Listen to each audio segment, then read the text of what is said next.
पुणे जिल्हा hello hello hello hello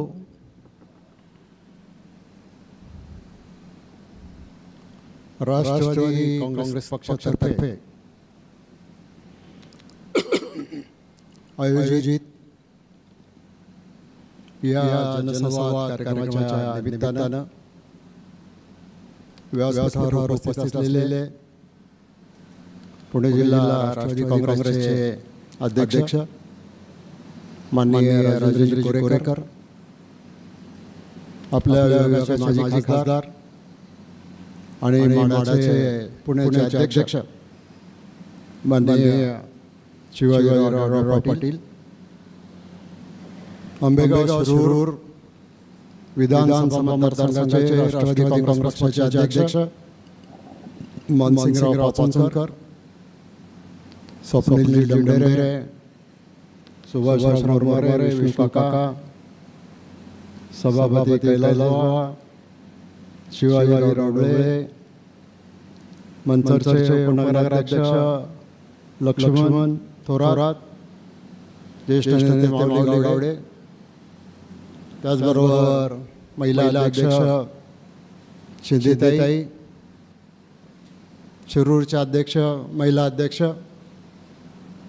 व्यासपीठावरची सर्वच मंडळी, जिल्हा परिषदचे उपाध्यक्ष, शिरूरचे युवकांचे अध्यक्ष,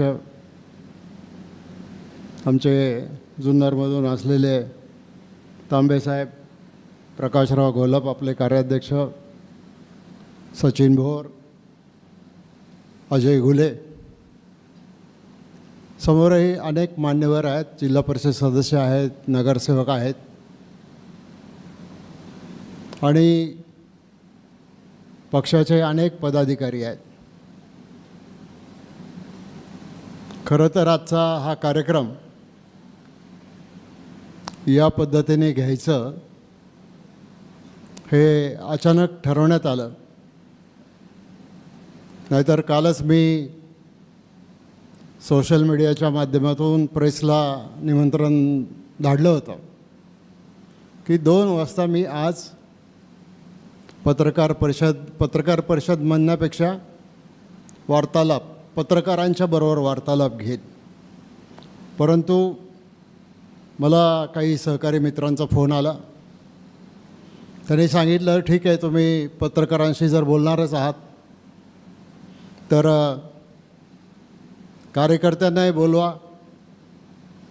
सध्या जे चाललं आहे तालुक्यामध्ये, जे विषय चालले, जे आंदोलनं चालली आहेत, त्याच्या बाबतीतसुद्धा माझी स्वतःची भूमिका आणि आपल्या पक्षाची भूमिका ही कार्यकर्त्यांच्या समोर आली पाहिजे.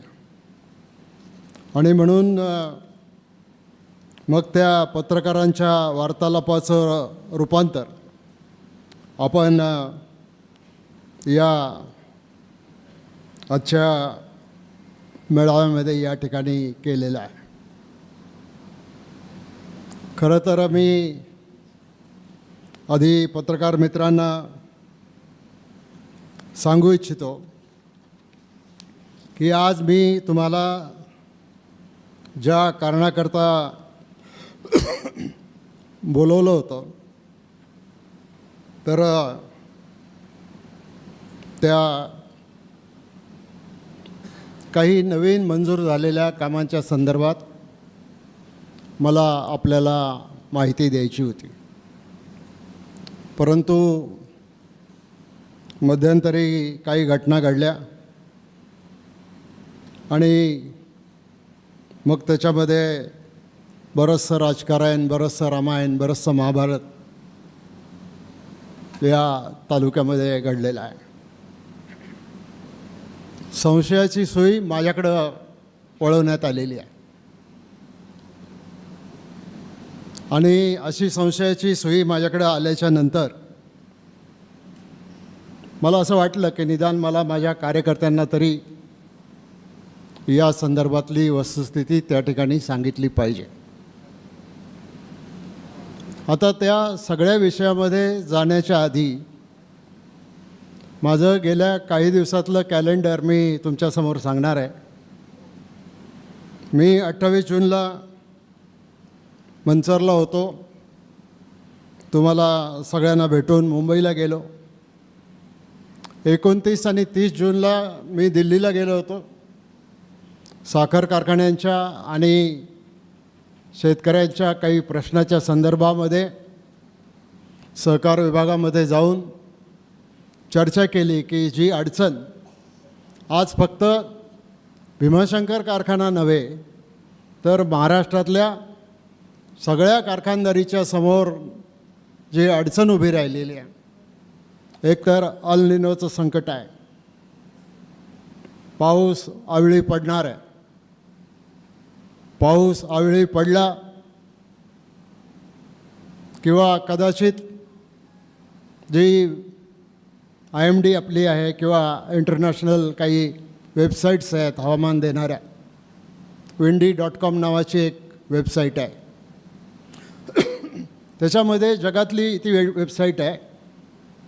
पावसाचा अंदाज आणि या सगळ्या गोष्टी अतिशय स्पष्टपणानं दाखवायचं ते काम करतात.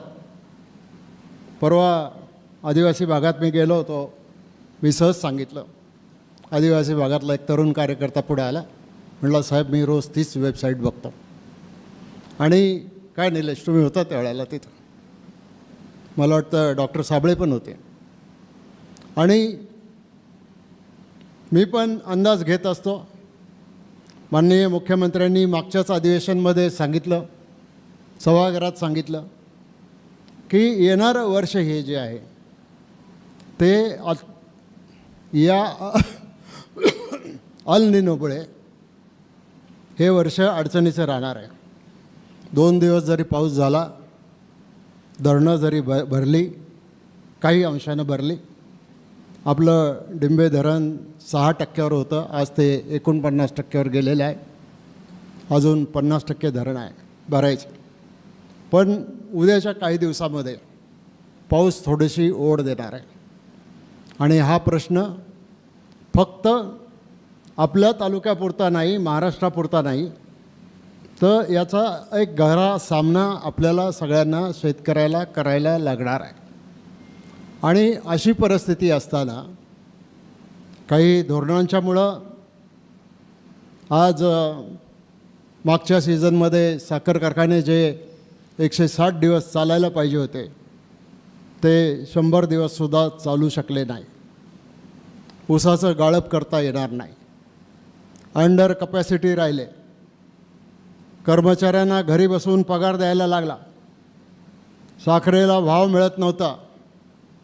इथेनॉलची खपत होत नव्हती. जगामध्ये युद्ध चालू आहे. त्याच्यामुळं पेट्रोल डिझेलचे भाव वाढलेले आहेत. डिझेल पेट्रोलचे भाव वाढले की अख्खी महागाई वाढते. आणि महागाई वाढली की मग त्याचा सामना आर्थिक मंदीमध्ये सामान्य माणसाला त्या ठिकाणी करावा लागतो. कारण त्याला खरेदी करण्याइतके पैसे त्याच्याकडं त्या ठिकाणी नसतात. आणि ही परिस्थिती लक्षामध्ये घेऊन आज मी काही राष्ट्रीय साखर कारखाना संघाचा कोणी पदाधिकारी नाही, पण एक महाराष्ट्रामधला या साखर कारखानदारीचा अनुभव असलेला आणि आपला भीमाशंकर असेल, विग्नर असेल, पराग असेल, व्यंकटेश कृपा असेल किंवा आणखीन जिल्ह्यातले सगळे कारखाने, या कारखान्यांना येणाऱ्या सीझनमध्ये पाऊस पडला नाही तर शेतकरी ऊस किती लावणार. आणि शेतकऱ्यांनी ऊस लावला नाही तर आपल्याला कारखाने करायला अडचणी येणार.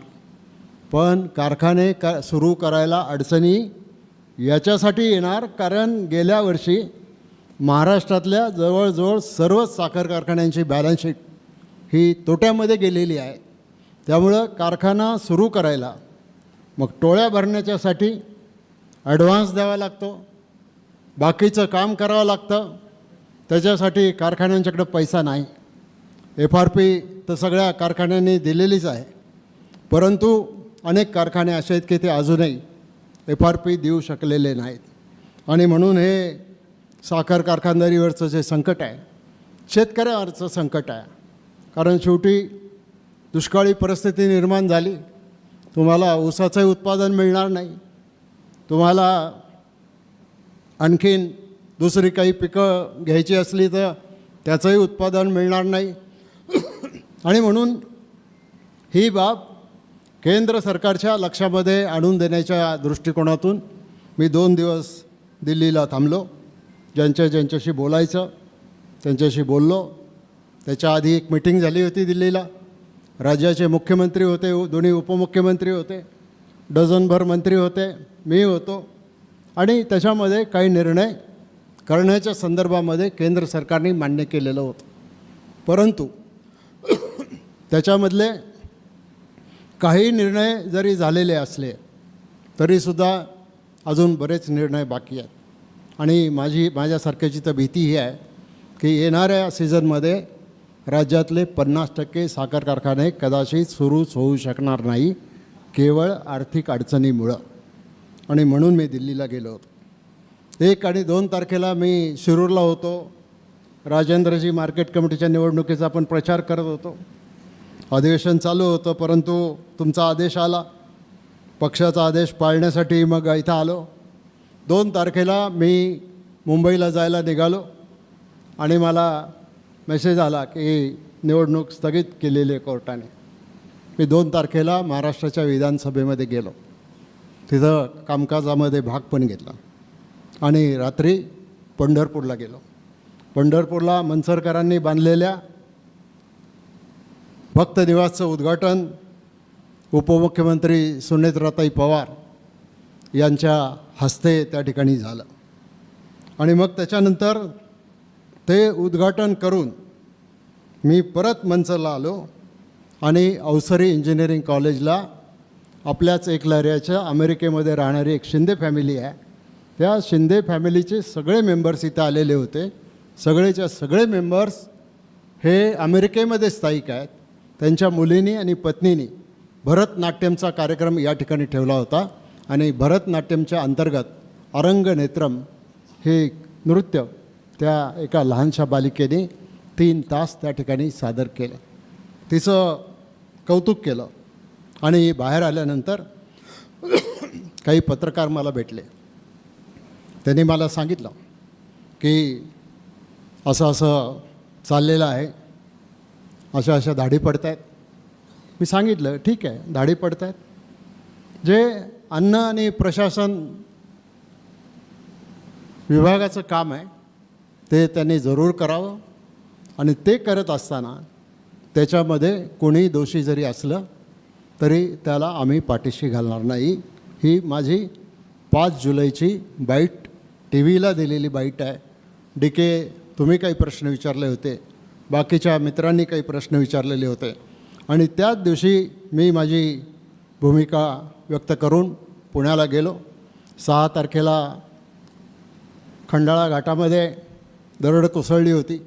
18 तास रस्ता बंद होता, त्यामुळं पुण्यातच थांबायला लागलं आणि तिथूनच मी जे काही कामकाज करायचं होतं ते करत राहिलो. 7ला मुंबईला पोचलो, अधिवेशनात भाग घेतला. 8च्या रात्री ढगफुटी झाली आदिवासी भागामध्ये आणि ढगफुटी झाल्यानंतर मला ज्यावेळेला पहाटे 5 वाजता कळलं त्यावेळेला मी सगळ्या यंत्रणांना जागं केलं. माझ्या लक्षात आलं माळीणला जी घटना घडली होती त्याची आठवण मला झाली. तेव्हा तर मी विधानसभेचा अध्यक्ष होतो आणि मला कळाल्यानंतर मी आलो आणि मला 5 किलोमीटर चालत जायला लागलं होतं त्या घटनास्थळावर त्या ठिकाणी पोचण्यासाठी. आणि म्हणून मग मनसरलाच थांबून जिथं अधिक दरडी कोसळण्याचा धोका होता त्या गावातल्या सगळ्या आदिवासी बांधवांना शाळांमध्ये, ग्रामपंचायत कार्यालयात, अन्य ठिकाणी हलवलं. त्यांना जेवणाची व्यवस्था करणं आवश्यक होतं. 1000 लोकांचं जेवण आपण मनसरहून त्यांना त्या ठिकाणी पाठवलं, घोडेगावरून पाठवलं, सेंट्रल किचनमधून काही लोकांनी पाठवलं, गोवर्धन डेअरीतून काही लोकांनी पाठवलं आणि त्या आदिवासी बांधवांना त्या ठिकाणी मदत करायची भूमिका त्या ठिकाणी आपण घेतली. नंतर पुन्हा मी मुंबईला गेलो आणि दौरा करून मुंबईला गेलो.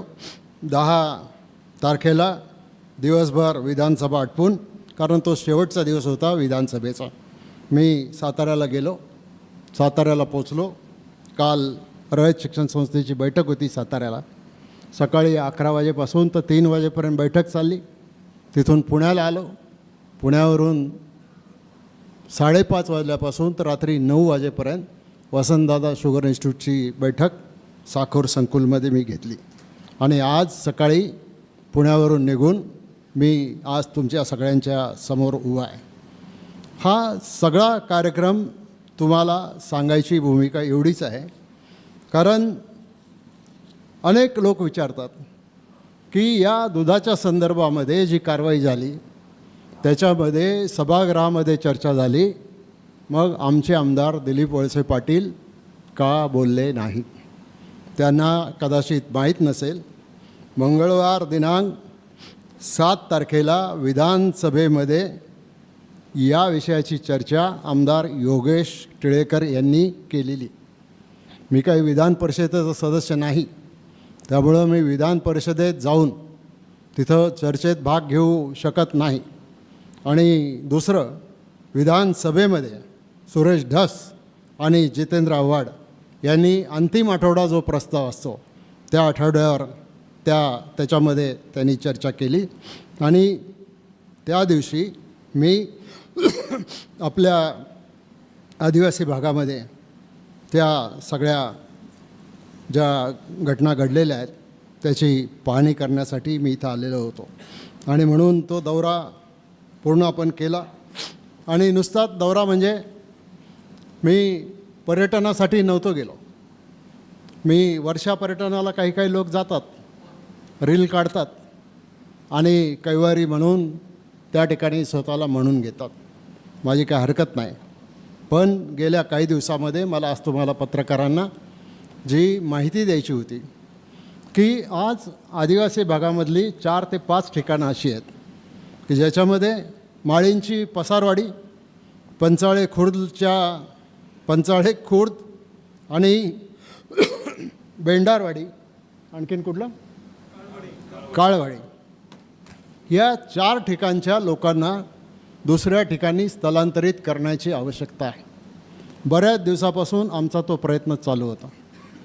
जागा ताब्यात आलेल्या आहेत, सरकारने जागा विकत घेतलेल्या आहेत.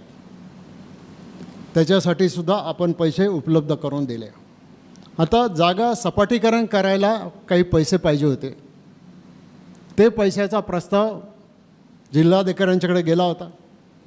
मी तिथूनच आदिवासी भागामधून जिल्हाधिकाऱ्यांना फोन केला, सांगितलं ही एक मोठी आपत्ती आपल्यावर भविष्यात कदाचित येऊ शकते, आज आपल्याला निर्णय करायला पाहिजे. मी जिल्हाधिकाऱ्यांचे आभार मानेन की त्यांनी दुसऱ्याच दिवशी जवळपास 3 कोटी रुपये, त्याच्यामधले काही कटछट जाऊन 2,98,00,000 रुपये दिले. आणि आज मला सांगायला आनंद याचा आहे की आता या सगळ्या आदिवासी भागामधल्या ज्या दरडपण जिथं धोका आहे, माळींसारखी घटना घडण्याची शक्यता आहे, त्या गावांमधून त्या लोकांना कायमचं स्थलांतरित करण्याचा मार्ग मोकळा झालेला आहे. आता तिथं 300 घरं बांधावी लागणार आहेत आपल्याला. टोटल 300 घरं बांधत असताना साधारणतः एका घराला 4 कोटी रुपये जर म्हटलं, 4 लाख रुपये जर म्हटलं, माफ करा, तर 12 कोटी रुपये त्याच्यासाठी लागणार आहेत. आदिवासी प्रकल्पामधून आपण 1,70,000 रुपये देणार आहोत. 30,000 रुपये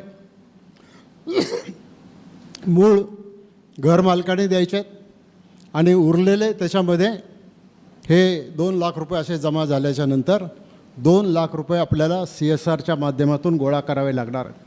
मानसिंगराव, याचा खर्च येतो टोटल 12 कोटी. 12 कोटीमधल्या 6 कोटी रुपये उभं करण्याची जबाबदारी सरकारच्या माध्यमातून होईल आणि उरलेले 6 कोटी आपल्याला CSRमधून उभं करण्याचं मी आश्वासन दिलेलं आहे आणि ते पुरं करणार.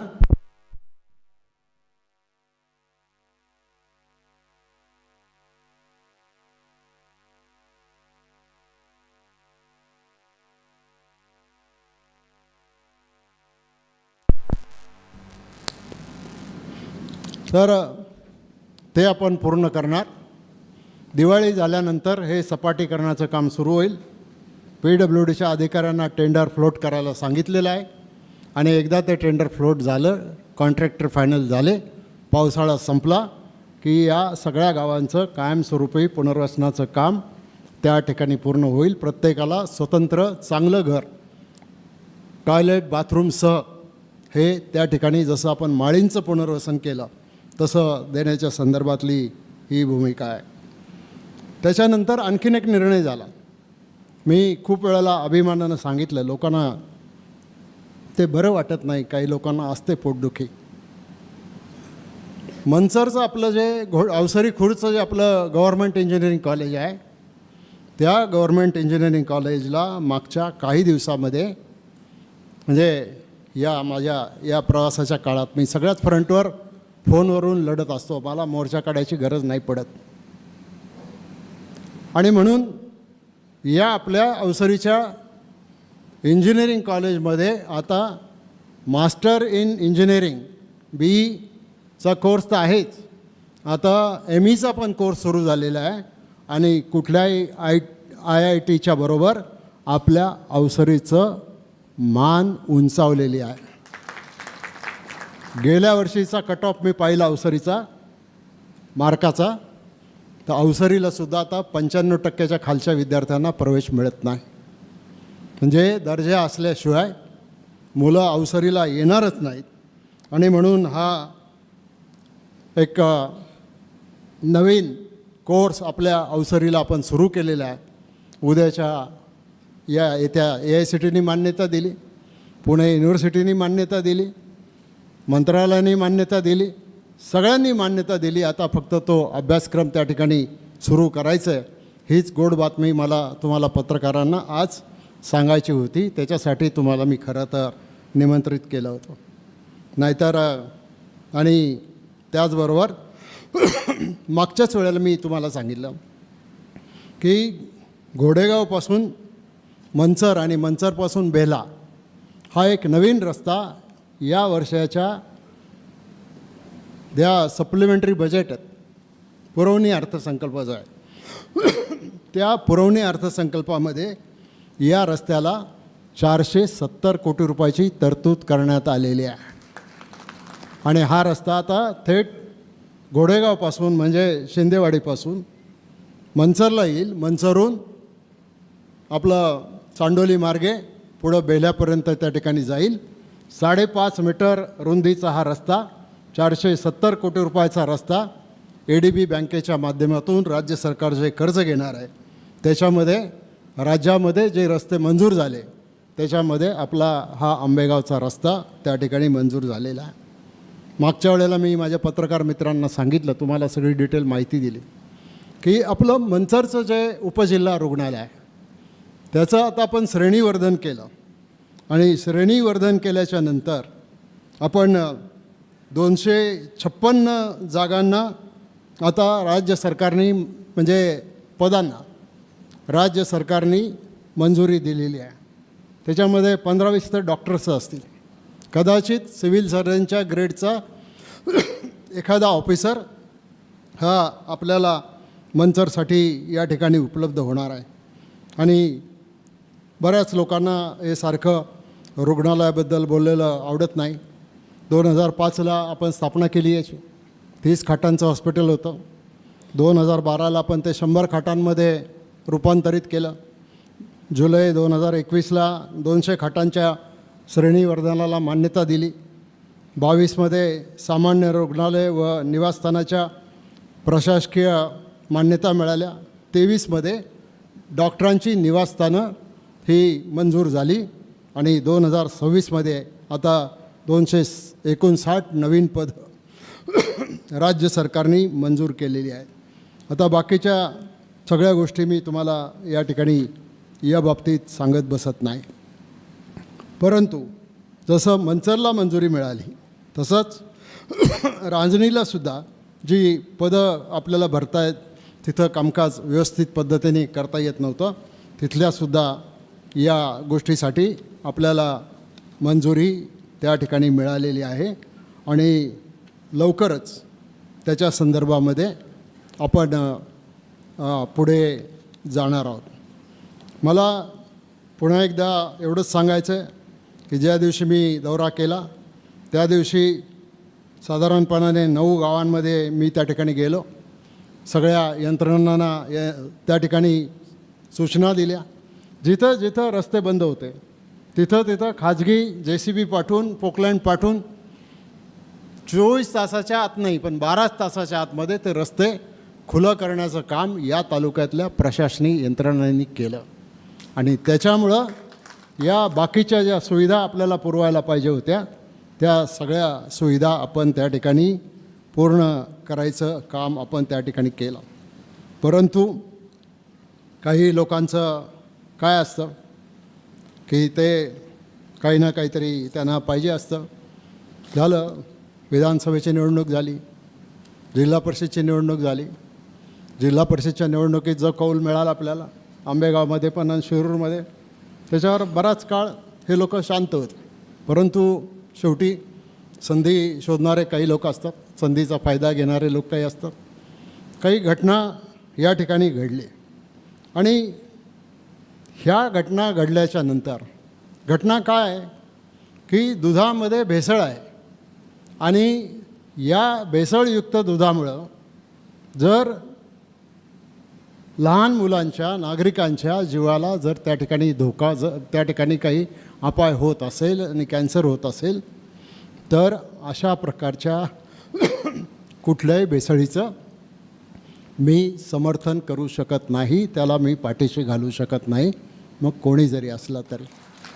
पण ही घटना काही फक्त आंबेगावमध्येच घडली असं नाही. या अशा प्रकारचे छापे अख्ख्या पुणे जिल्ह्यात झाले, महाराष्ट्रामध्ये झाले. आणि समजा एखादा अधिकारी चांगलं काम करत असेल तर त्याला जाहीरपणानं मी त्याच दिवशी सांगितलं की माझा जवळचा कार्यकर्ता जरी असला तरी त्याला मी पाठीशी घालू शकत नाही. आणि जोपर्यंत मी बोलत नाही तोपर्यंत तुमच्या सगळ्यांच्या मनामध्ये, कार्यकर्त्यांच्या मनामध्ये एक संशय कल्लोळ चालू होता, हे खरंच असेल का बा. आता काय असेल नसेल ते ठरवतील मुंडे साहेब, त्यावेळेला आपण बोलू त्याच्यावर. आज काही त्याच्या खोलामध्ये मला जायची गरज नाही. परंतु तुमच्या आणि माझ्या मनामध्ये कुठल्याही प्रकारचा संशय असू नये म्हणून अतिशय स्पष्ट भूमिका तुमच्यासमोर मांडण्यासाठीच आज तुम्हाला सगळ्याला कार्यकर्त्यांना या ठिकाणी बोलवलेला. मी बोलत नाही, मी गप्प आहे, मग काहीतरी याच्यामध्ये भानगड आहे असा आता कांगावा काही लोकांनी करायला आणि आपल्या तालुक्याला बदनाम करायला सुरू केलेला आहे. पण तुमच्या मनात काही जरी संभ्रम असला तरी ते तुम्ही मला खुलेपणानं विचार. मी आज या कार्यक्रमामध्ये बाकीची भाषणं एवढ्यासाठी ठेवली नाहीत की माझं भाषण झाल्यानंतर कार्यकर्त्यांच्याही मनामध्ये काही प्रश्न असले तरीही त्यांनी प्रश्न विचारावेत आणि पत्रकारांच्याही मनामध्ये काही प्रश्न असले तर तुम्हीसुद्धा मला प्रश्न विचारा, त्याची उत्तरं जिथल्या तिथं देण्याची जबाबदारी आज माझी त्या ठिकाणी आहे. शेवटी चौकशीमध्ये काय होईल, आता बऱ्याच गोष्टी बोलल्या गेल्या. मग आता हे एवढं सगळं चाललं आहे, मग याच्यावर झालं त्याच्यावर झालं, हा या पक्षाचा पदाधिकारी, तो याचा अमका, तो त्याचा तमका. मग पडद्यामागचा सूत्रधार कोण? आता पडद्यामागचा सूत्रधार मी नाही एवढंच लक्षात ठेवा. आणि इथं सूत्रधारच नाही, इथं इतकी मजल पुढे गेली की या तालुक्याचा अक्का कोण. अरे उदाहरण सांगायला गेलो तर या तालुक्याला कळेल खरा अक्का या तालुक्यात कुठे आहे. पण या तय्या इतक्या खालच्या पातळीवर मी जाणार नाही. आणि मी तुम्हाला एवढंच सांगतो की जोपर्यंत चौकशी पूर्ण होत नाही, जोपर्यंत आरोपपत्र निश्चित केलं जात नाही, जोपर्यंत FIR दाखल होत नाही, तोपर्यंत त्याच्यावर माझ्यासारख्यांनी काही खाजगीत किंवा विधानसभेमध्ये सुद्धा बोलणं योग्य नाही. कारण ज्याला या विषयाचं सर्व थोडंफार का होईना ज्ञान त्याच्यामध्ये आहे. पण मला एक आणखीन विचारायचं वाणी साहेब, की आता ही छापेमारी झाली, समजा आमचे 2 कार्यकर्ते असतील, भाजपच्या कार्यकर्त्यांच्या डेअरीमध्ये छापेमारी झाली का नाही झाली? त्याच्यात तुमच्या तोंडून ब्र का नाही निघत?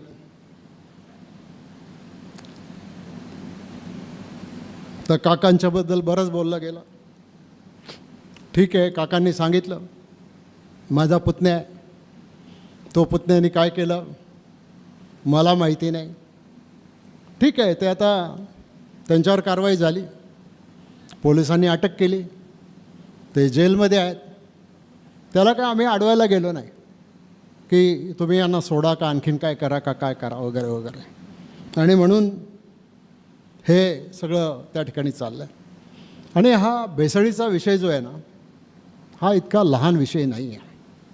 आता भेसळ कशा कशामध्ये होते? फक्त दुधातच होते का? चिकनमध्ये होते की नाही होते?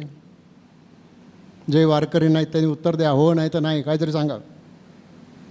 मटणात होते, तांदळात होते, मसाल्यात होते, खाद्यतेलांमध्ये होते, औषधांमध्ये होते, आणखीन कशा कशात भेसळ होते.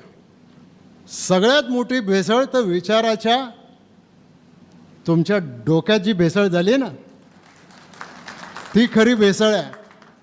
आणि ती खरी भेसळ तुम्हाला काढा आणि मग तुम्हाला दुधावर, भेसळीवर, बाकीच्या गोष्टीवर काय बोलायचं ते बोला.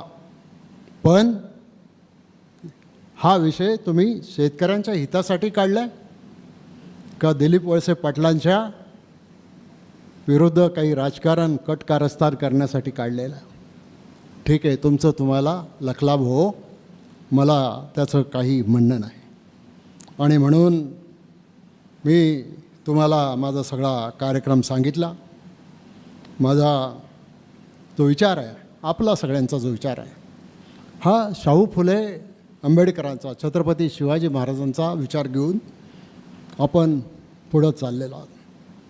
पण एखाद्या लहान प्रश्नावरूनसुद्धा जाती जातीमध्ये आणि धर्माधर्मामध्ये भांडणं लावायचं काम कोणी करत असेल. काल शिंगव्याला एक दुर्दैवी घटना घडली. एका अल्पवयीन तरुणीच्या बरोबर, मुलीच्या बरोबर, फुलच ते छोटंसं फूल, काही छेडछाड करण्याचा प्रयत्न झाला. पोलिसांनी तातडीने कारवाई केली. आता कायदा काय सांगतो? कायदा सांगतो की एखाद्या महिलेच्या विरुद्ध काही अत्याचार, अन्याय किंवा आणखीन काही वेगळ्या गोष्टी करायचा कोणी प्रयत्न जर केला आणि ती पीडिता जर जिवंत असेल तर तिची आयडेंटिटी समाजामध्ये उघड होता कामा नये. कारण त्याला पॉस्कोचा कायदा लागतो. आणि पॉक्सोचा कायदा ज्या वेळेला लागतो त्यावेळेला मग त्याचं चित्रीकरण गेलेला पत्रकारसुद्धा क्रिमिनल प्रॉसिक्युशनमधून सुटणार नाही. त्याला भेट द्यायला त्या कुटुंबाला एखादी व्यक्ती त्याच्यामध्ये मृत्यू पावली तर मग त्याच्या घरी सांत्वनाला जाता येतं. आता विचारतात, शिंगव्याला एवढी मोठी घटना घडली, वळसे पाटील अजून भेटायला नाही आले. अरे बाबा, कायदा समजून घ्या. असं जाता येत नाही. असं गेला तर त्या मुलीच्या आयुष्याची बर्बादी त्या ठिकाणी होईल. मला शिंगवे ग्रामस्थांचं काही कळत नाही. त्यांनी ग्रामसभा काय बोलवली, आज कोणी काय भेटायला काय घरी जाणार होते. शेवटी त्या मुलीची जर आयडेंटिटी रिव्हील झाली तर तिचं अख्खं आयुष्य त्याच्यामध्ये उद्ध्वस्त होऊ शकतं. दुर्दैवानं हे घडलं, पण त्यातल्या त्यात फारसं काही घडलं नाही, फक्त छेडछाडच झालेली आहे. त्यामुळे त्या निष्पाप 4 वर्षाच्या बालिकेचा काही दोष त्याच्यामध्ये नाही. आणि त्याच्यामुळं आज लगेच तिथं मग वेगवेगळ्या संघटनांचे लोक जातात. मग परराज्यातून आलेले मुसलमान राज्यातले मुसलमान, हिंदू, अरे हा काय विषय आहे का? विषय तुम्ही आर्थिक प्रगतीचा विषय मांडा, समाजाला पुढं घेऊन जायचा विषय मांडा. छत्रपती शिवाजी महाराजांचं नाव तुम्ही घेता. महात्मा ज्योतिराव फुले, डॉक्टर बाबासाहेब आंबेडकर, छत्रपती शाहू महाराज ज्यांनी 1902 सालामध्ये मागासलेल्या समाजासाठी पहिलं आरक्षण दिलं ते शाहू महाराजांनी दिलं 1902मध्ये. आपल्याला जे आरक्षण मिळालं ते 1950मध्ये मिळालं. स्वातंत्र्य मिळाल्याच्या नंतर आपल्या घटनेप्रमाणे डॉक्टर बाबासाहेब आंबेडकरांनी ते दिलं. त्यामुळं हे सगळे एकमेकाचे गुरु आणि त्यांची विचारधारा घेऊन आम्ही ज्या वेळेला पुढे चाललो आहे त्यावेळेला अशा प्रकारच्या गोष्टी तुम्ही जर त्या ठिकाणी करणार असाल तर माझी त्यांना सगळ्यांना एक जाहीरपणानं विनंती आहे की आपण अशा प्रकारच्या गोष्टी कृपया करू नका. सरकार आपलं आहे, गृहमंत्री आपला आहे. शेवटी अशी एखादी छोटीशी घटना घडली, ती जर पसरत गेली त्याचं लोन राज्यभर त्या ठिकाणी पसरू शकतं. मी गृहमंत्री म्हणून काम केलेलं आहे, मला माहिती आहे सरकार कसं चालतं, घटना कशा घडतात, विझवायच्या कशा असतात, पेटवायच्या कशा असतात. आणि म्हणून अशा प्रकारे कुठल्याही लहान मोठ्या प्रसंगाच्या माध्यमातून आपण जर हे करायला लागलो तर ते निदान सत्तेमधल्या सामील असलेल्या लोकांनी तरी त्या भानगडीत पडू नये अशी माझी तुम्हाला विनंती आहे. अलीकडच्या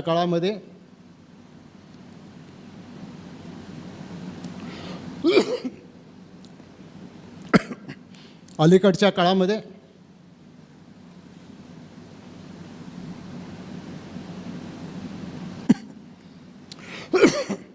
सोशल मीडियाचा मोठा आपण पाणी कोरडा खोकला आहे, काही गैरसमज करून घेऊ नका.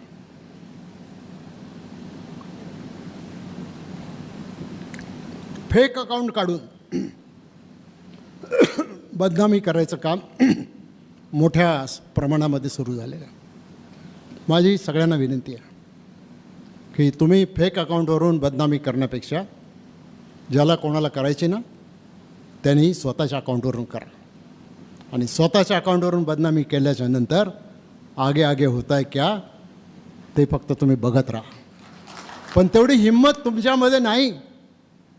तुम्ही आव्हान मला करता वळसे पाटलांनी असं करावं, वळसे पाटलांनी नैतिकता स्वीकारून राजीनामा द्यावा, अमुक करावं तमुक करावं. अरे तुमच्या आता विरोधकांनी काय करायचं ते ठरलं, पण आमचे पक्षाचे कार्यकर्ते काय करतात? तुमच्या नेतृत्वावर, तुमच्या विचारावर, तुमच्या पक्षावर चिखलफेक केली जाते. तुमच्यामध्ये एकसुद्धा माणूस समर्थ नाही का की या सगळ्या गोष्टींना तेवढ्याच सडेतोडपणानं स्वतःच्या अकाउंटवरून उत्तर देऊ शकेल?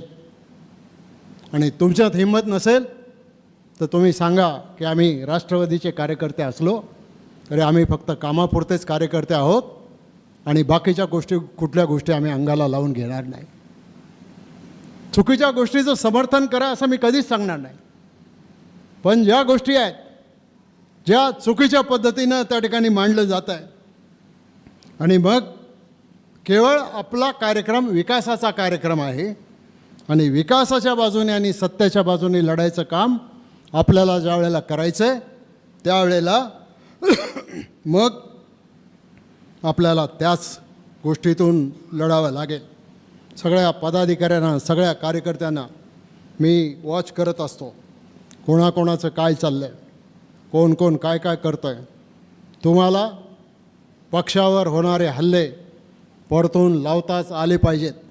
मग तरुण असतील, ज्येष्ठ असतील, महिला असतील, पदाधिकारी असतील, सगळ्यांनी लावले पाहिजेत.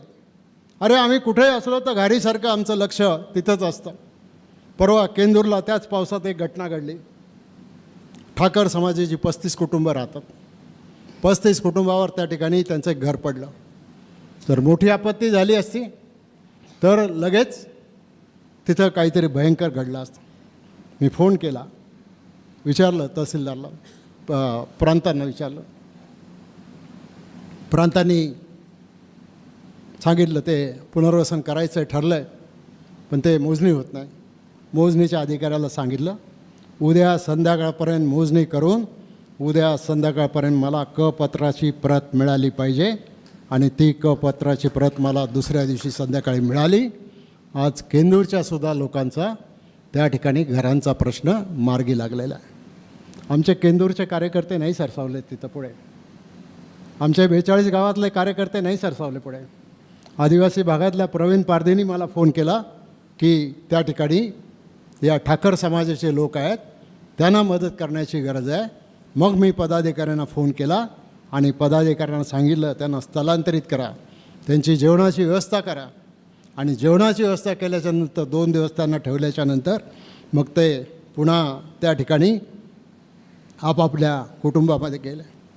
आता खरं तर मी काही या छोट्या छोट्या प्रश्नांना उत्तरं देत बसत नाही कधी, पण आज मी थोडंसं बोलणारच आहे. मी एवढंच तुम्हाला सांगतो. आता बरेच लोक आपल्याला स्वतःला शेतकऱ्यांची कैवारी म्हणून घेतात. आता शेतकऱ्यांचे रस्ते अडवणारा शेतकऱ्यांचा कैवारी असतो का? काय नागपूरकर? नाही. पतसंस्था होती तुमच्या गावात, आहे का? कुठं गेली? तिचं काय झालं? मला माहिती नाही, तुम्ही जरा माहिती काढून घ्या. म्हटले दिलीप वळसे पाटील कुठल्या कार्यकर्त्यांना शिक्षा नाही करत.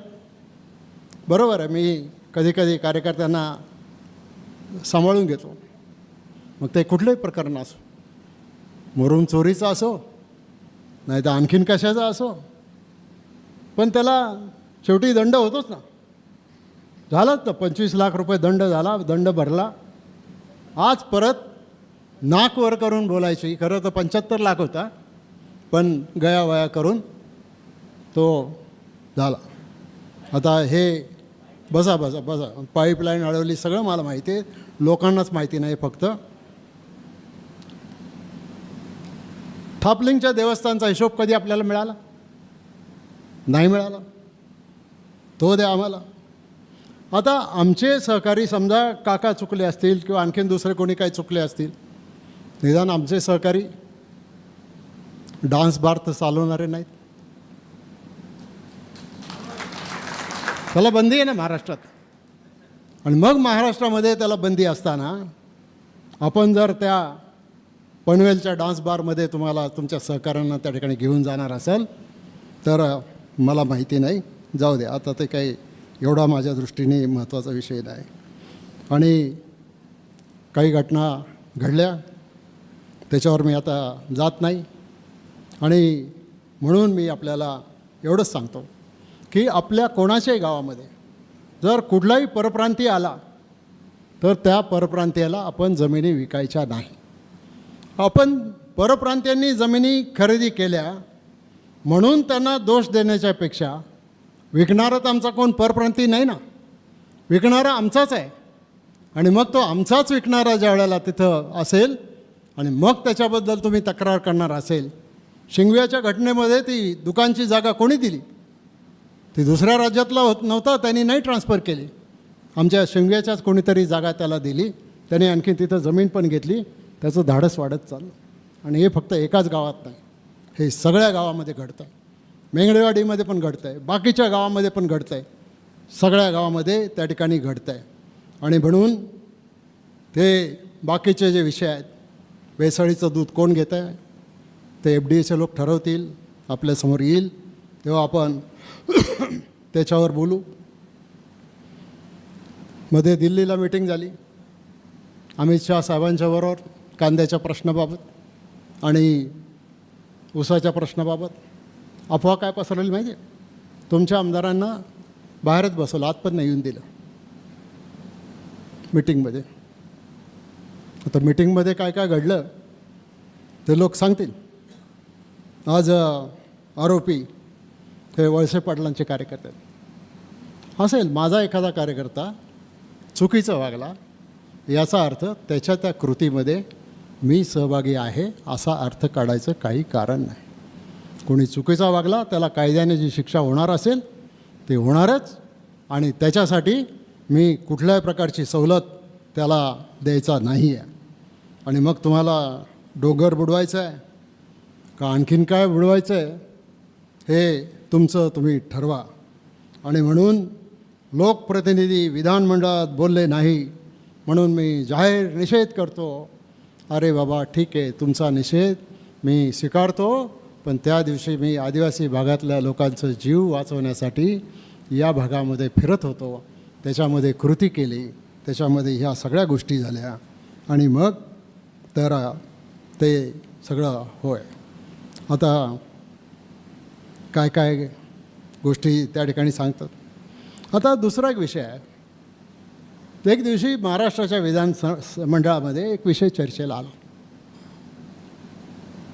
मुंबईमध्ये जी हाफकिन इन्स्टिट्यूट जी आहे ही 100 वर्षापूर्वीची इन्स्टिट्यूट आहे. तिला एक मोठा वारसा आहे आणि 100 वर्षापूर्वीच्या इन्स्टिट्यूटला खाजगीकरणाचा प्रस्ताव आहे का काय अशा प्रकारची त्या विषयावरची चर्चा होती. मी मेडिकल एज्युकेशनचा मंत्री असताना ही इन्स्टिट्यूट त्याचा प्रमुख मी होतो. मला त्या इन्स्टिट्यूटमधलं आतलं बाहेरचं सगळं माहिती. आज नागरिकांचे जीव वाचवण्यासाठी त्या ठिकाणी त्या इन्स्टिट्यूटमध्ये संशोधन केलं जातं, लसी तयार केल्या जातात. जशी पुण्याची सिरम आहे ही खाजगी आहे, पण हाफकिन ही राज्य सरकारच्या मालकीची जुनी इन्स्टिट्यूट आहे. तिची परळमध्ये 80 एकर जमीन आहे. आता ही 80 एकर जमीन जर इकडं तिकडं कुठं जाऊ नये तर मी सभागृहात आणायचे उपस्थित होतो. मी फक्त मंत्री महोदयांना एवढंच विचारलं की मंत्री महोदय, या संदर्भामध्ये तुम्ही एक कमिटी नेमली होती डॉक्टर माशेलकरांच्या अध्यक्षतेखाली. आता मंत्री तर आमचेच आहेत, राष्ट्रवादीचे झिरवाळ साहेब. त्यांना म्हटलं त्या माशेलकर समितीचा अहवाल तुम्ही सभागृहात ठेवणार की नाही. मंत्री महोदय म्हटले, गोल गोल गोल गोल उत्तर द्यायला लागले. मी म्हटलं मंत्री महोदय तसं नको, मला 2च शब्दात उत्तर द्या, होय किंवा नाही. मंत्र्यांनी सांगितलं होय, आम्ही ठेवणार अहवाल. आता तो अहवाल आला की पुढं त्याच्यामधून काय व्हायचं ते होईल. पण आज त्याच्यानंतर घटना घडली. त्यावेळेला काल सभागृहामध्ये जाहीर केलं की आता आम्ही त्याच्यामध्ये सरकारनेच पैसे द्यायचा निर्णय घेतलेला आहे वगैरे वगैरे. मग आज संवाद का जनसंवाद का घेतला, बिबट्याच्या वेळेला का नाही घेतला. अरे बिबट्याच्या वेळेला आम्ही जे काम केलं ते आम्हीच केलं. तातडीने जिल्हाधिकाऱ्यांच्याकडून 12 कोटी रुपये मंजूर करून दिले, पिंजरे घेऊन दिले, लोकांचं जीवन सुरक्षित करायचा प्रयत्न केला. आणि मग तुम्ही आंदोलन केलं. घटना शिरूर तालुक्यात झालेली होती, मग आंदोलन आंबेगाव तालुक्यामध्ये का. आणि कायदा तुम्हाला जर माहीत नसेल तर समजून घ्या की राष्ट्रीय महामार्ग 10 मिनिटापेक्षा जास्त काळ तुम्हाला अडवता येत नाही. कायद्याने तो गुन्हा आहे. आणि जर असा कोणी अडवला, कारण याही बाजूला रांग लागली त्याही बाजूला रांग लागली, ॲम्ब्युलन्स असतात, पेशंट असतात, डायबिटीसवाले लोक असतात, त्यांना त्रास होतो. आणि मग 10-10 किलोमीटर लाईनी लागल्या तरी तुमचं आंदोलन चाललं आहे. आणि मग रात्रीच्या वेळेला येऊन तुम्ही गुपचूप ते आंदोलन त्या ठिकाणी मग सोडून दिलं, तर त्या आंदोलनामध्ये वळसे पाटील का सहभागी झाले.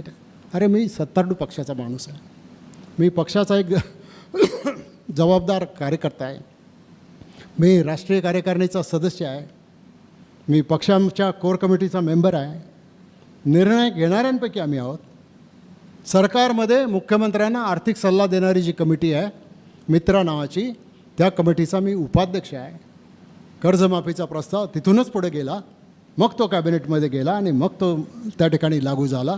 त्याच्यामध्ये काही त्रुटी असतील तर त्या त्रुटीसुद्धा दुरुस्त करण्याचं काम माननीय मुख्यमंत्री महोदयांनी त्या ठिकाणी केलेलं आहे. आणि म्हणून या सगळ्या गोष्टी तुम्हाला सांगितल्या. आणि एक लक्षात ठेवा की हा विषय आपल्याला वाटतो तेवढा सोपा नाही. हा विषय याचे बरेच हे आहेत. माझ्या हातात एक पोलीस स्टेशनचा जबाब आहे.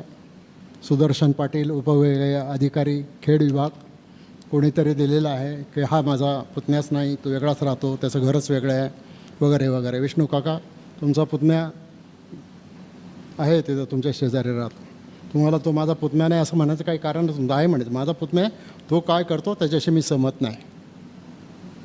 हा जबाब आहे तुमचा. कुठल्या केसमध्ये? तर त्या केसमध्ये जाऊ द्या, कुठली का असेल, आपल्याला काय करायचं त्याच्यामध्ये.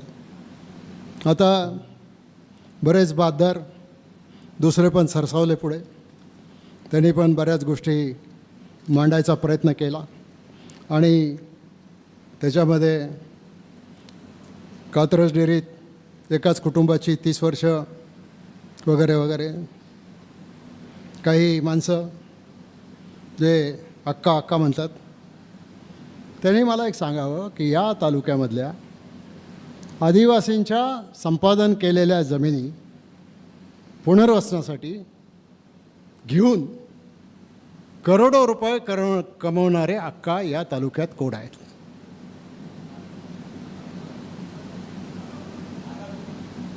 नाही, बरेच आहेत, एकच नाही, बरेच आहेत.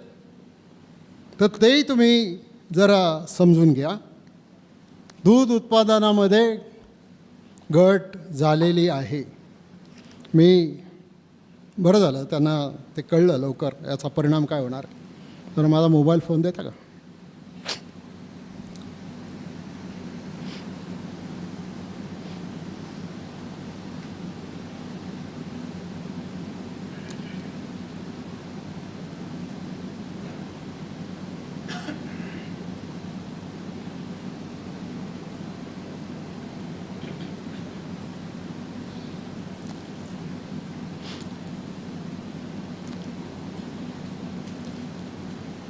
हे FDAचं डिपार्टमेंट आहे ना, हे 2 ठिकाणाहून ऑपरेट होतं. ज्यांना केंद्राचं लायसन्स आहे त्यांना केंद्राचं FDA डिपार्टमेंट रेग्युलेट करतं. ज्यांना राज्याचं लायसन्स आहे त्यांना राज्याचं FDA त्या ठिकाणी रेग्युलेट करतं. केंद्राचा कायदा काय सांगतो की शेतकऱ्याने आणलं तसं दूध तुम्ही घेतलं पाहिजे. आता भेसळ हा एक वेगळा विषय. दुधाचं उत्पन्न, त्याची दर्जा, त्याची क्वालिटी, ह्या सगळ्या वेगळ्या गोष्टी आहेत आणि हे त्याच्याशी संबंधित आहे. तर केंद्राचा कायदा असं सांगतो, शेतकऱ्यांनी घेतलेलं दूध किंवा सप्लायर्सनी घेतलेलं दूध जसं असेल तसं तुम्ही स्वीकारलं पाहिजे. पण बाहेर मार्केटमध्ये पाठवताना ते दूध तुम्हाला तसंच्या तसं पाठवता येणार नाही. तुम्हाला ते त्याच दर्जाचं पाठवावं लागेल. ही प्रोसेसिंग कंपन्यांवरची जबाबदारी आहे. आणि प्रोसेसिंग कंपन्यांवरची ही जबाबदारी याच्यासाठी आहे की भेसळयुक्त किंवा कमी प्रतीचं दूध नागरिकांना दिलं जाऊ नये. आणि म्हणून त्यांनी आता काय केलं आहे माहिती आहे? आता बदल केला इथल्या कायद्यात. आता FDA डिपार्टमेंटनी आपल्या महाराष्ट्राच्या असं सांगितलं आहे की आता कुठल्याही डेअऱ्यांनी जे दूध कलेक्शनवाले आहेत त्यांनी फॅट 3.2 आणि SNF 8.3 याच्याखाली दूध खरेदी करायचं नाही. स्वप्नीलजी, तुम्ही सांगा, शेतकरी या दर्जाचं दूध घालू शकतो का? आदिवासी भागातला दूध उत्पादक शेतकरी या दर्जाचं दूध घालू शकतो का? तुम्ही आहे ना सगळे शेतकरी दूधवाले. मग त्या कंपन्यांवर जबाबदारी टाकली की या दर्जाचं दूध नसेल तर तुम्ही त्याची विल्हेवाट लावायची नाही, तुम्ही ते परत करायचं. आणि आता ते दूध जर परत केलं तर मग आपोआप दुधाचं संकलन कमी होईल. आणि दुधाचं संकलन एकदा कमी झालं की मग दुधाचे भाव वाढतील, हे नक्की आहे. पण दुधाचं संकलन करण्याच्यासाठी ज्या अटी आणि शर्ती केंद्र सरकारने घातलेल्या आहेत आणि राज्य सरकारने घातलेल्या आहेत. त्याच्यामध्ये बदल करण्याचं काम गेल्या आठवड्याभरामध्ये जे झालं आणि त्याच्यामुळं आता तुम्ही सभागृहामध्ये उपस्थित असलेले सगळे लोक आणि हा कार्यक्रम आपण लाईव्ह केलेला आहे, ऐकत असलेले सगळे लोक, त्यांनी हे लक्षामध्ये घ्यावं, याचा दूरगामी परिणाम या दुधाच्या धंद्यावर काय होणार. आमची तर भूमिका हीच आहे की तुम्हाला शेतकऱ्यांना 4 पैसे मिळाले पाहिजेत आणि म्हणून त्याच्यामधून या धंद्याला पहिल्यापासून आपण प्रोत्साहन दिलं. मामासाहेब मोळांच्यापासून आत्तापर्यंत अजितदादांच्यापर्यंत सगळ्या महाराष्ट्रातल्या शेतकऱ्यांना, मग शेतीसाठीची वीज असेल किंवा कर्जमाफी असेल किंवा आणखीन कुठल्या गोष्टी असतील, अरे बाकीच्या गोष्टीच्या बाबत तुम्ही नका काही कॉमेंट तुमच्या देऊ, पण तुमच्या सरकारने 2 लाखापर्यंतचं शेतकऱ्यांचं कर्ज सरसकट माफ केलं, याचा आनंद व्यक्त करणारी तरी तुमची पोस्ट येऊ द्या ना त्याच्यामध्ये. ते सुद्धा जर आमचे कार्यकर्ते काम करणार नसतील तर मग नक्की आपण कुठल्या मार्गाने जायचं हे आता तुम्हीच मला सांगा. याच्यापेक्षा मी जास्त काही बोलत नाही. याच्यानंतर कार्यकर्त्यांचे काही प्रश्न असतील, पत्रकारांचे काही प्रश्न असतील, इथंच बसून तुम्ही विचारा, मी इथंच उत्तरं देतो.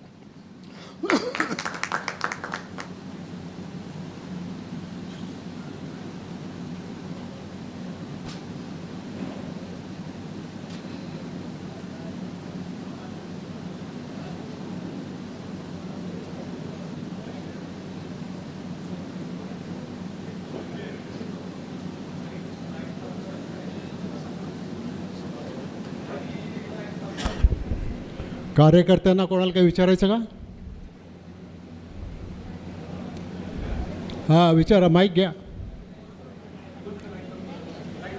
राहू द्या, आता चल संपेल 10 मिनटात. आता जनरेटर राहू दे, चला लवकर.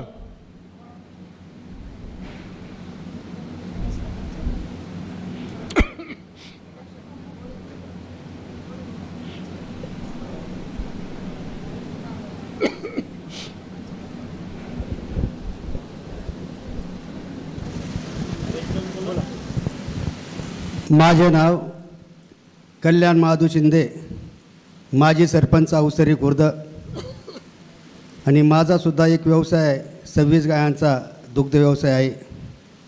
या ठिकाणी आपणा सर्वांचे नेते डायरेक्ट प्रश्न विचारायचा, भाषण नाही करायचं.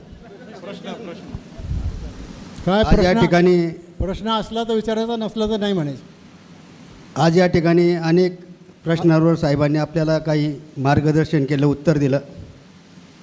माझा एकच प्रश्न आहे की गीर गायांचं जे दूध जातं ते आपल्या गायांचं, साधा गायांचं किंवा एचएफ गायांचं दूध जातं आणि A2 म्हणून ते दूध बाजारामध्ये पाठवलं जातं. त्यामुळं आपल्या एचएफ गायांना जो रेट मिळाला पाहिजे, किंमत मिळाली पाहिजे, ती मिळत नाही. तरी या दृष्टीने जे आपले काही उद्योजक असतील त्यांनी त्या पद्धतीचं दूध पाठवलं नाही पाहिजे. दुसरी एक सूचना अशी आहे की 3-2ची फॅट आणि 8-3चा SNF जर शेतकऱ्यांनी चांगल्या पद्धतीचं जर दूध घातलं तर साहेब माझी फॅट ही 4-1 आहे आणि SNF कमीत कमी 8-5च्या पुढे आहे. आजलाय माझं अक्षराला दूध आहे, त्या पद्धतीने आत्ताही माझा रेट बघा. परंतु शेतकऱ्यांनी ज्या पद्धतीने चालले आहेत तर शेतकऱ्यांची जी चूक आहे, शेतकऱ्यांनी स्वतः आपलं आत्मसात करावं, आत्मपरीक्षण करावं, चांगल्या पद्धतीने दूध घाला आणि चांगल्या पद्धतीने रेट घ्या, हीच आपणा सर्वांना एक विनंती आहे. धन्यवाद. तसं एक निवेदन द्या तुम्ही, गीर गायींच्या संदर्भात तुम्ही काय बोलले तसं एक निवेदन द्या.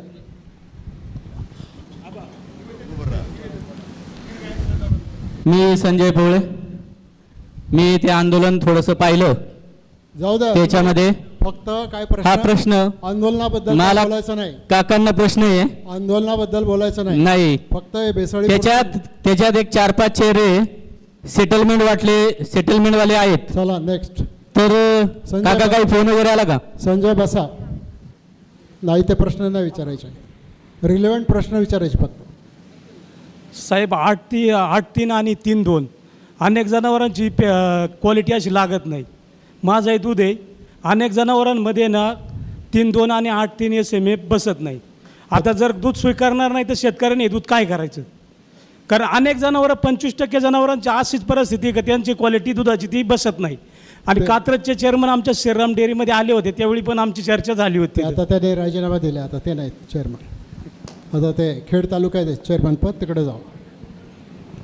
असं आहे की हा नियम कुणी केला आहे? हा नियम FDAने केलेला आहे, अन्न आणि औषध प्रशासन विभाग. त्यांनी केलेला हा नवीन नियम आहे गेल्या 8 दिवसातला. त्याचा परिणाम जो व्हायचा तो होणारच आहे. मला माहिती आहे त्याचा परिणाम काय होणार, पण ते कदाचित आपल्या बऱ्याच लोकांना मानवणार नाही, म्हणून मी त्याच्यावर काही बोलत नाही. योग्य वेळेला बोलेन. साहेब माझं एक म्हणणं आहे, माझं लांडेवाडी, साकोरे, चास, कडेवाडी, कळंब या ठिकाणी संकलन आहे. जवळपास 3-3.5 हजार लिटर संकलन आहे आणि मी सायबर डायमॅनिक्सला दूध देतो बारामतीला. त्यांचं चिलिंग सेंटर आहे माझ्याकडं. तर आता शेतकऱ्यांचं दुधाचा SNF सकाळी बरेच गवळी माझे असे होते का 3, 5, 7, 8 लागले. त्यांना मी पाठीमागं पाठवलं, कारण शासनाने नियम केला आहे. कारण दूध उचलते नाही कोणीच. 3-3, 8-3 कमीत कमी क्वालिटी पाहिजे टाकीची, तरच दूध उचलतात. आणि बरेचसे असे शेतकरी आपल्या भागात सगळं हिरवा चारा असतो जास्त, त्याच्यामुळे SNF लागत नाही. आणि मग ते दूध आज मला रिटर्न पाठवावं लागलं. लांडेवाडी भागातलं असेल, कडेवाडी असेल, चास असेल किंवा साकोरे, कळंब. तर त्याच्यासाठी शासनाने काहीतरी निर्णय घेतला पाहिजे. जवळपास 7-8 किंवा 7-5 पर्यंत SNF हे दूध घेतलं पाहिजे अशी माझी विनंती. हां, तर आता शासनाने जो नवीन निर्णय घेतलेला आहे FDA विभागाने, तर तुमचं निवेदन द्या, मी संबंधितांच्याकडे पाठवतो. चला आता पत्रकार, तुम्हाला बोलायचं का? काय बोला.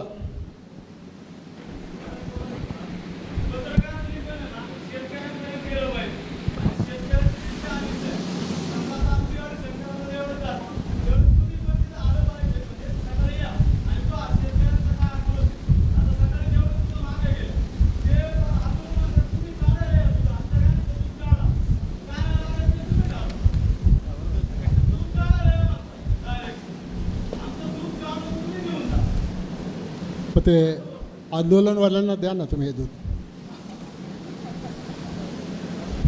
साहेब नमस्कार, मी धनेश थोरात.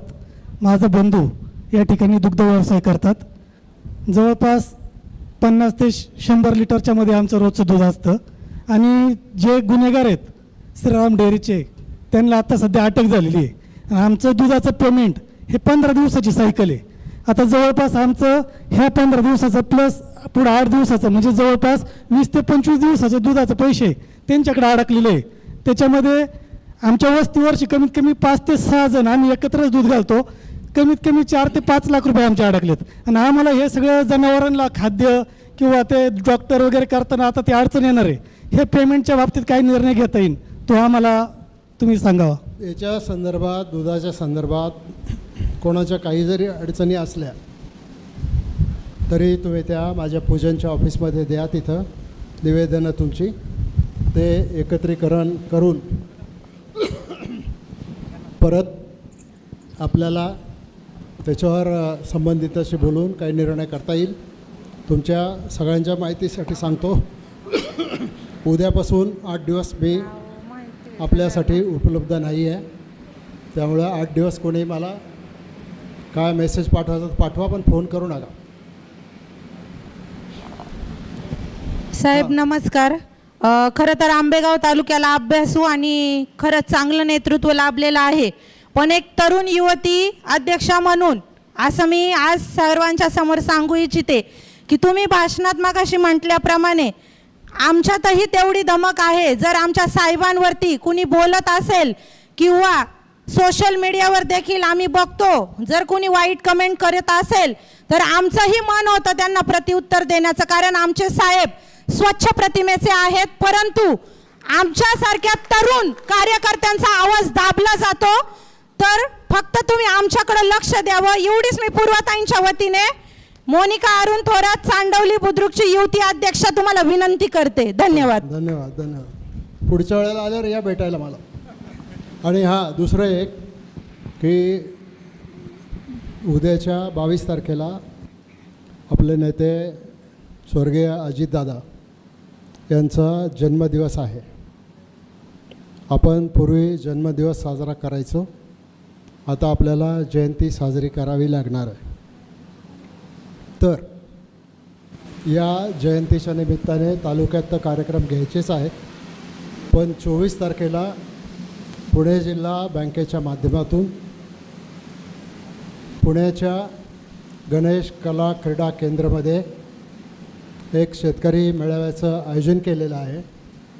त्याच्यातून आपलं ऊसाचं उत्पादन एकरामध्ये 50 टनावरून 100 टन नेण्याच्या दृष्टिकोनातून एक कर्ज योजना जाहीर करणार आहोत आपण. त्याची प्रेस कॉन्फरन्स होईल. बँकेचे चेअरमन आपल्याला त्याच्याबद्दल सविस्तर माहिती देतील. आणि पुणे जिल्हा बँकेने या AIच्या माध्यमातून ऊस उत्पादन वाढीचं जे लक्ष ठेवलेलं आहे त्याच्यासाठी जवळजवळ बोर्डाची मीटिंग झाली परवा. त्याच्यामध्ये 1000 कोटी रुपये आम्ही बाजूला काढून ठेवलेले आहेत. आणि राज्यातल्या जिल्ह्यातल्या शेतकऱ्यांचं उत्पन्न वाढवण्यासाठी टेक्नॉलॉजी सपोर्ट, कर्ज हे सगळं दिलं जाणार आहे.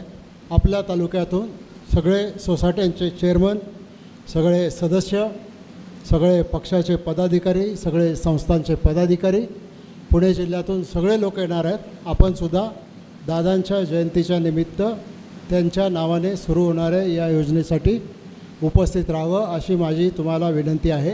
हा कार्यक्रम 24 तारखेला दुपारी 2 वाजता होईल. तुम्ही 12 वाजेपर्यंतच पोचायचं आहे. 12 वाजता भोजनाची व्यवस्था करण्यात आलेली आहे. 2 ते 4 कार्यक्रम चालेल आणि त्या कार्यक्रमाला मी उपस्थित असणार आहे. 22 तारखेपासून मी इकडेच आहे, 22 तारखेपर्यंत नाही. हां, हॅलो,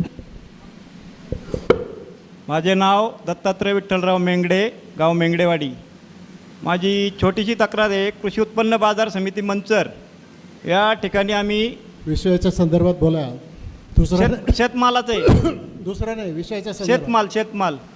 शेतमाल दुधाच्या संदर्भात नाही, दुधाचं.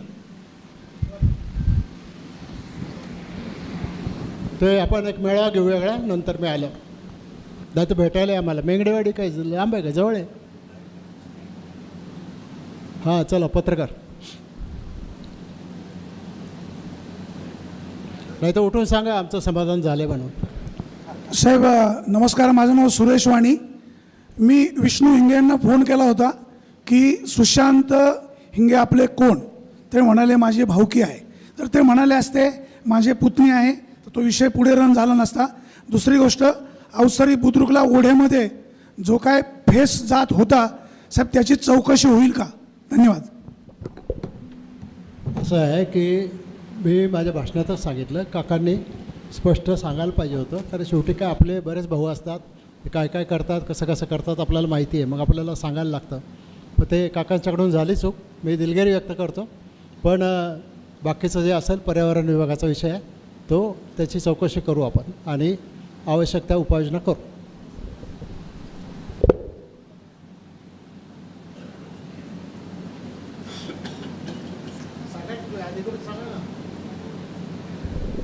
संपवा असं तुम्ही अधिकृत सांगा, नाही तर म्हणतील पत्रकार परिषद गुंडाळली. उभं राहून माईकवर सांगा.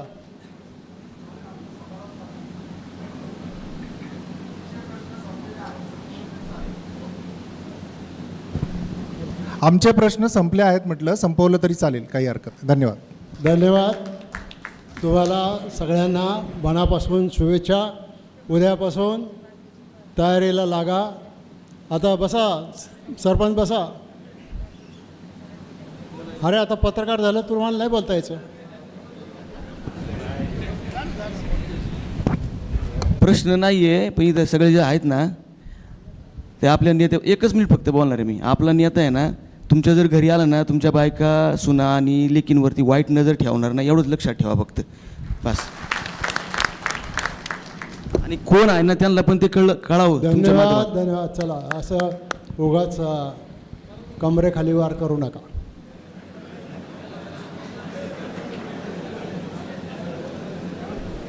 तुम्हाला सगळ्यांना मनापासून धन्यवाद. मी आता इथून बसणार, गाडीत बसणार, कवठ्याला जाणार, एक कार्यक्रम करणार, तिथून मलठणला तिथून अहमदाबादला जाणार, तिथून मुंबईला जाणार आणि मग 21 तारखेपासून दादाभाऊ शेठ कुठे गेले होते तुम्ही इतक्या वेळ? आत्ता आवाज ऐकू आला तुमचा. तर आपण सर्वजण उपस्थित झालात शॉर्ट नोटीसवर.